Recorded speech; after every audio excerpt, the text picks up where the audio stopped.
రాష్ట్ర సాంఘిక సంక్షేమ శాఖ మంత్రి డోలా శ్రీ బాలవీరాంజనేయ స్వామికి త్రుటిలో పెను ప్రమాదం తప్పింది. ప్రకాశం జిల్లా జరుగుమల్లి మండలం పాలేటిపాడు గ్రామంలో జరుగుతున్న పోలేరమ్మ తల్లి కొలుపులలో మంత్రి స్వామి పాల్గొన్నారు.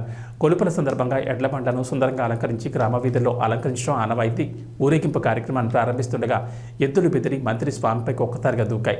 ఈ క్రమంలో ఎద్దులు తగలడంతో మంత్రి స్వామి కింద పడిపోయారు. ఈ ప్రమాదంలో ఆయనకు స్వల్ప గాయాలయ్యాయి. వెంటనే గ్రామస్తులు అప్రమత్తమై ఎద్దులను అదుపులోకి తీసుకోవడంతో పెను ప్రమాదం తప్పింది.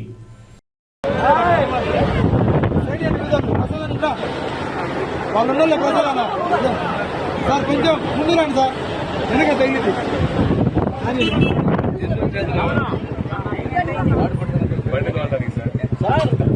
అది బండి మీద ఎక్కినప్పుడు కావాలి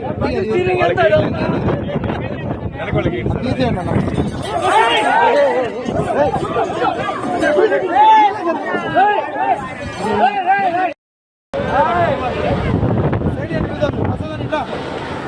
వాళ్ళు ఉండాలి ప్రజలన్నా. సార్ కొంచెం ముందు రండి సార్, వెనక తగిలింది.